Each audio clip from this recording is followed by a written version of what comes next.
Welcome to this series of Bible studies prepared by Salvation Army women from around the world who strive to put their faith into practice. The theme of these studies is Transformed into God's Image. We believe that anyone who puts their faith in Jesus can be transformed. My name is Tracy Kasuso and I am from Zimbabwe. I have also worked in South Africa and at the international headquarters of the Salvation Army. I would like to share with you the 7th in this series of 12 studies. Each study includes 4 sections to help you explore and discover more on the theme. Under the heading, Transformed in Our Service, these are my thoughts based on the book of James. In the same way, faith by itself, if it is not accompanied by action, is dead. The New Testament is rich with biblical texts that highlight the subject of faith.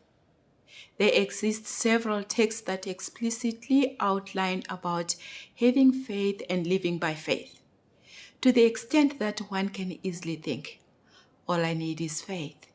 However, in his writing, James expresses that faith goes hand in glove with works and the two are intertwined.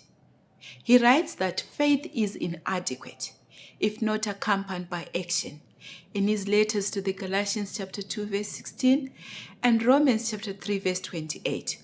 Paul gives the impression that faith by itself is enough, and yet from James' perspective, it appears to be different. Do Paul and James differ in their understanding of faith? The context of Paul's understanding rests within Jewish setting, in which being circumcised and obeying the law was considered as good enough for being saved.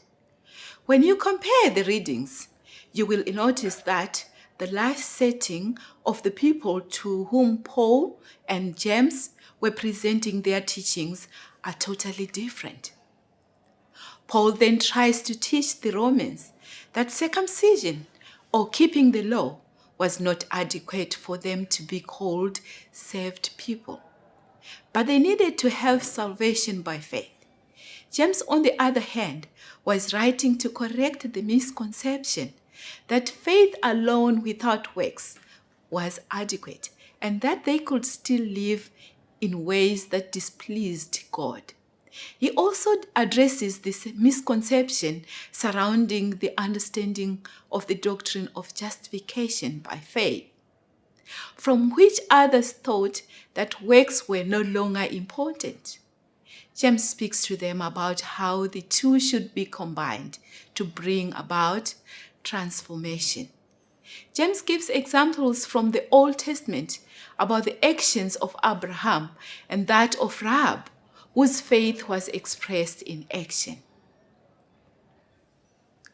Society today is looking for transformed Christians to serve the world. We cannot claim to have faith if it is not accompanied by action. Faith comes first, and it causes a change in what we do. Our deeds, according to James, are love and obedience.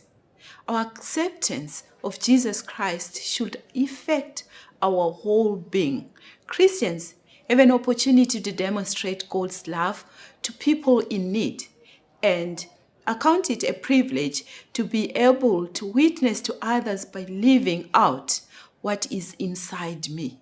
The Jews thought circumcision, keeping the Jewish law, and having faith were all that Christians needed to do.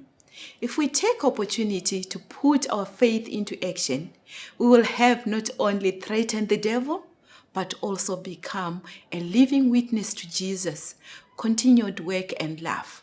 It does not have to be something big, perhaps a hospital visit, but unless faith is demonstrated by works, it is irrelevant.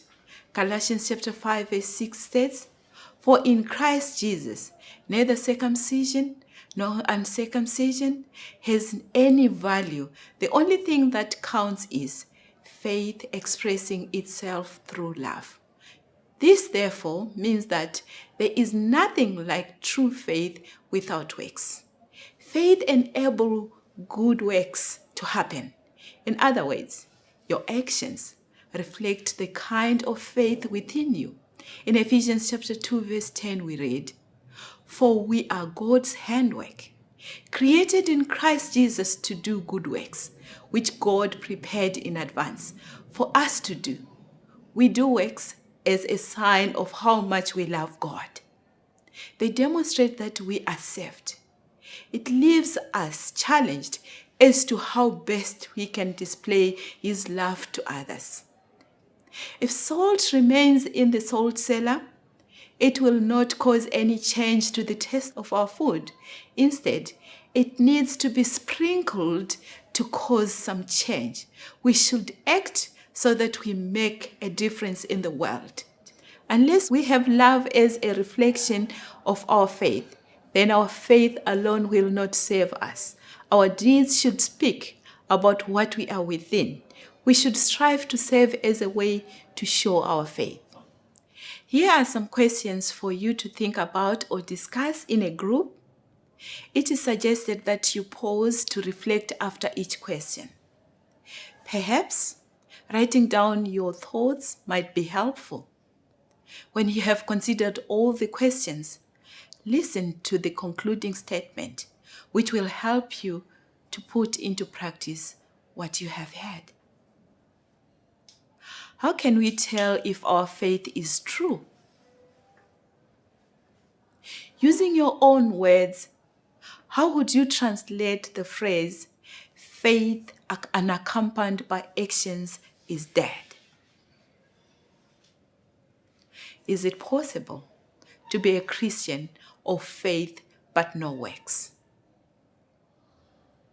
Pause for a while and think how best you can help someone who claims to be a Christian but seems to show no evidence of it in their lives.